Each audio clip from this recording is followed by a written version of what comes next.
Hey, buddy. We just touched the tip of our Krakens. That means we're married now. And, oh, where'd they go? Okay. They got away. There we go. No! Hey guys, it's Adam aka Swimming Bird, and welcome to Splatoon. Today we're trying out one of the new weapons from Sheldon's picks, but first we've got some big Splatfest news to talk about. The new theme has been announced for North America and Europe, and it's one that's been almost a year in the making. Back when the game first came out, you could not escape the Miiverse posts, referencing this popular cartoon. Dracula's fax machine is sending down the word. I'm talking, of course, about SpongeBob Squarepants. Are you ready, kids? Aye, aye, Captain. Uh-oh, are we doing this? It's true. This is not a joke. This is not a drill. I can't hear you. Aye, aye, Captain. Oh, who lives on a pineapple under the sea? SpongeBob Squarepants. Slimy and pinkish and pleasant, is he? Patrick Star. That's not the lyrics. Wait, what? You're on Team Patrick? He thinks mayonnaise is a musical instrument. Well, sure, but he's just so adorable. Without Patrick, there'd be something missing. Like a Krabby Patty with no secret ingredient. Yeah, but who makes the patties? SpongeBob. He's the heart and soul of Bikini Bottom. What about you at home? Who's your favorite? Head over to the pledge box and pick a side. Surprisingly, Squidward has gotten the boot, despite a game about squids. But yeah, a lot of people love SpongeBob. It's a beloved cartoon, and that was one of the first things people thought about when they played Splatoon, was the nautical themes, very similar. And also, when you see that orange ink, like in the Port Mackerel picture, of course you gotta think of the Nickelodeon slime and gack splatting. So I have to make my pick here. I've never been that big of a fan of SpongeBob. By the time it came on, I had already kind of moved on to Dragon Ball Z and Toonami and stuff like that. But I have nothing against it. I've seen a few episodes. I think I'm gonna go with Patrick, though. I like his design a little bit better. It's just a little shame because, Marie would be perfect for Squidward, but I think they figured Patrick might be a little more popular. All right, so we've got our pink Patrick t-shirt that we can put on. I should start leveling that up, but first I'm gonna head into Ammo Night since we're right here. Those strange chargers on the back wall that never really existed, you can see them. There's the weird, or I think it's like the assault rifle sort of designs that are all prototypes. Anyways, we're gonna try out the fresh Squiffer today. Now, I did record a few episodes with the tempered dynamo roller and the permanent ink brush. You can see that in my hand. I've got my ink brush gear, but because of the Splatfest, I wanted to kind of do an episode on that. So we're doing these out of order, but don't worry, you didn't miss the tempered dynamo roller and the new permanent ink brush. Where is my Splatfest t-shirt? It's all the way at the end. There it is. Let's take a look at it. There's Patrick, looking like when I'm running away from an enemy Inkling, he's gonna give him a big hug. All right, so let's get our gear and get into battle with this new Squiffer. Okay, name of the game is Splat Zones, and we're starting on Walleye. So the Squiffer, kind of a underrated or underappreciated weapon. You don't see it too often. If you're comparing it to the rollers, I get the normal Splat roller would be the equivalent of the Splat charger. And then of course the E-liter is the dynamo of that class. I think the Squiffer would be the carbon roller. It's a little faster, but doesn't quite have the range or damage. And then the bamboozler is definitely the ink and octo brush of the family. Now the Squiffer, I think, is probably a little better than the bamboozler. I love the design of the bamboozler, but the Squiffer has a one-charge splat, so you don't have to worry about any of the shenanigans that you need with the bamboozlers, with hitting them twice or using other damage to get that splat. You can still take people down with one full charge of this thing, and probably even less if you've got that damage up stacked, but I don't know, with all the balances with the chargers, they might be messing with that. Most of the chargers got nerfed, so the Squiffer's looking pretty good as an alternative. It hasn't really been touched, I don't think. And they're encouraging people to use it with this new set with Sheldon's picks, and then it also is one of those light special depletions, I believe. Oop, I want to get that guy, but can we? There we go. They got stuck behind their wall. That was perfect. They weren't stuck really, but it just looked like they got boxed in when they threw that down right as it blew up. I was gonna try to get him with the Kraken, but I knew it was running out, so I didn't want to hang around there.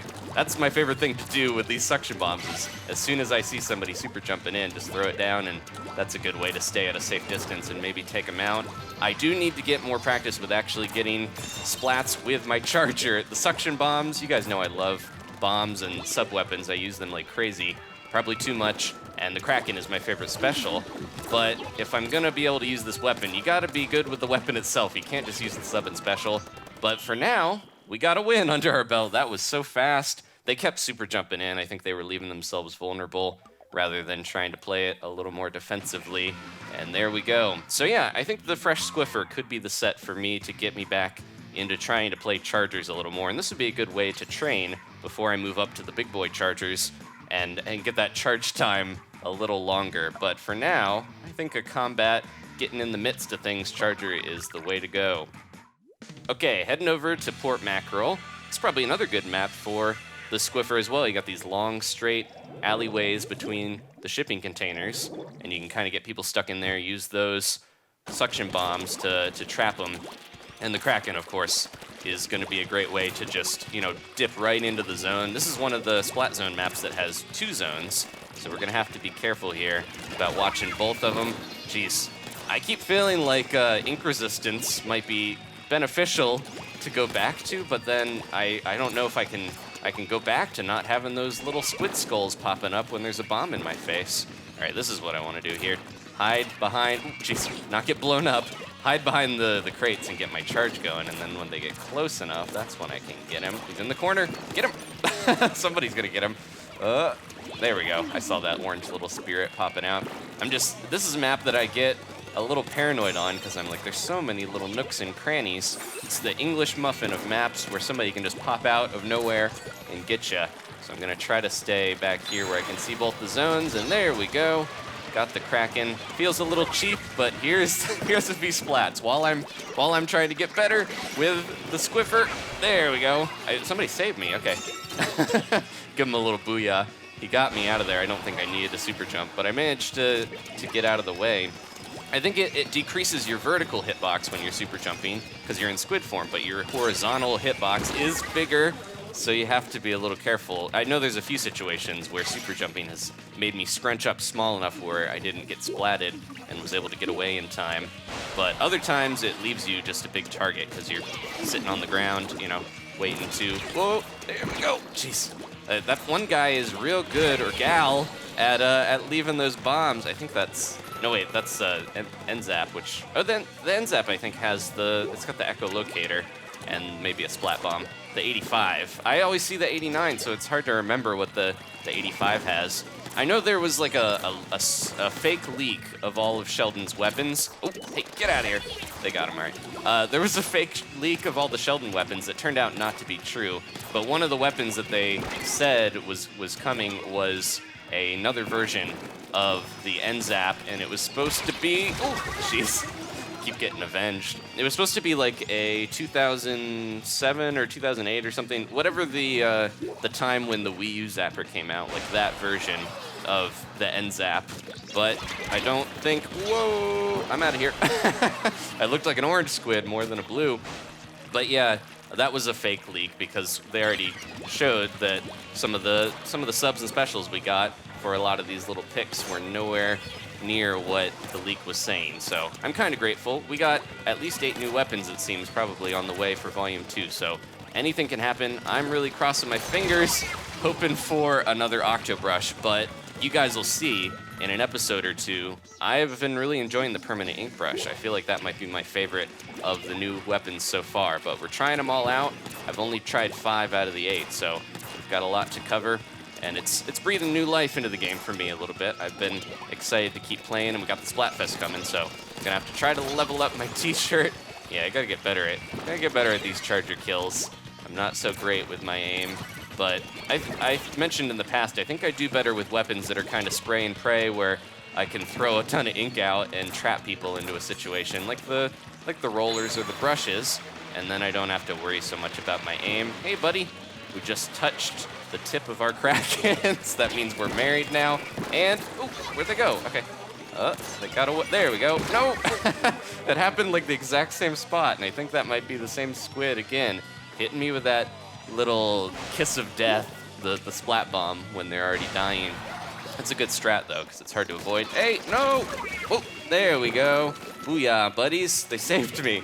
That's always rough when you're super jumping in, and you never know what's waiting, but this is a good team. I'm enjoying, there we go, I got them and they didn't get me this time. I'm I'm enjoying playing with these squids. I think I'm gonna ride this out for maybe one more match. The bubbler, no, no, no. No, no, no. You can't have that zone. There they go. Get out of there. What are you doing? Jeez. I'll get better, guys, I promise. If you've been watching past Splatoon episodes, you know I almost never play with chargers unless a new one comes out. So this is the time to practice. This is the training wheels for chargers. Oh, somebody going around. Get out of here. Nope. Ah, there we go. At least I got him. If I trade, that's good enough for me because it keeps him from being in the zone. That guy had defense up too, and I still got him, so must be pretty strong, this little Squiffer, even without... I got a little bit of damage up. I'm using the shirt that I usually use with my Octo Brush, but whoa, hey, hey, hey. I'm used to the Bamboozler where I gotta do a bunch of quick little squips there, and he shot off an Ink Strike, but it wasn't enough. I think we got it. We didn't get the knockout, but we fought hard, and we took the zone. All right, so let's do one more match. I'm having fun with this. With this Squiffer. All right, surprising. I didn't think this would be a weapon that I really gravitated to, but anything with the Kraken is okay in my book. 10 splats, 6 sploops, pretty decent record, and we're on the cusp of A+. Can we make it? We'll find out. All right, one last match. I'm about to level up, and I keep going back and forth where I don't know if I'm gonna hit A+ quite yet, but hopefully in the future we got a legendary capper on our side, and we're going up against another Squiffer, so we'll see. It's definitely nice to see a lot of people branching out and using different weapons, especially in ranked mode. Usually people stick with the one weapon that they're super good with, and they never try anything new. They never go out and try a new type of cuisine. They're just, whoa, there we go. I think that was totally just, I'll pretend that was meant to get that guy, but I was just shooting into the zone. That's the little secret there. Sometimes you shoot and you get a splat. But yeah, getting out of your comfort zone and trying these new weapons, I think that's part of the whole reason for Sheldon's picks. It's a good way to get people to try these sets. I see you there. You can't hide from me. Can't quite reach that sprinkler, but that's all right. And but yeah, if I hadn't have unlocked the fresh Squiffer, if we hadn't got these new weapons, I might not have gone back to a Squiffer anytime soon and gotten that practice. Because more recently in Splatoon, I've been trying to really get my rank up, and my goal is to get at least into S rank eventually. And then I'll, feel satisfied enough with my skills. And then I can just play squad battles the whole time and never lose my S rank. No, but yeah. So my goal has kind of been to just get better with my play styles that I already have. But this is encouraging me to go out of my comfort zone, get a new play style, and maybe that'll benefit me for this mode. Another thing that I need to try, because I mentioned all of the changes in the 2.7 patch in the last few videos. If you guys did miss that, definitely check it out. We covered it in the Berry Splattershot Pro and Wasabi Splattershot episodes. But the changes, I need to try some of these other weapons that aren't necessarily new, but did get buffs, like the Slosher is much faster in the Slosher Deco. I like the Deco. That one's got a Kraken, I believe. Or maybe the normal Slosher, I can't remember. One of those has it, and it's faster now, and I feel like the sloshing machine's gonna be a little outclassed because the normal Slosher can just get those splats out in the same time, if not faster. It's a little unfortunate, and the sloshing machine's my go-to on tower control, so maybe we'll try some new weapons here, get experimenting with different styles and see what works for the different modes. I'm liking this fresh Squiffer for Splat Zones at least. We're doing all right here. Can we knock them out? I think we can. They're pushed all the way back to where they can't even get on their favorite sniping crate. I got my suction bombs up there to make sure. All right, thank you guys so much for watching. Hope you're looking forward to the SpongeBob SquarePants Splatfest. That seems so weird to say. It's true. I am serious on this. It's not an elaborate ruse. It's not April Fool's, even though it's still April. So that'll be next weekend, and I'll stream that as usual. We're going to be a Patrick King, I guess. That sounds so weird to say as well, but that'll be coming up. Thank you guys so much for watching. We're almost A+. I think we leveled up, though. There we go, 43, almost to that Octo T. I'll stop rhyming, and I'll see you guys next time for some more Splatoon. Goodbye.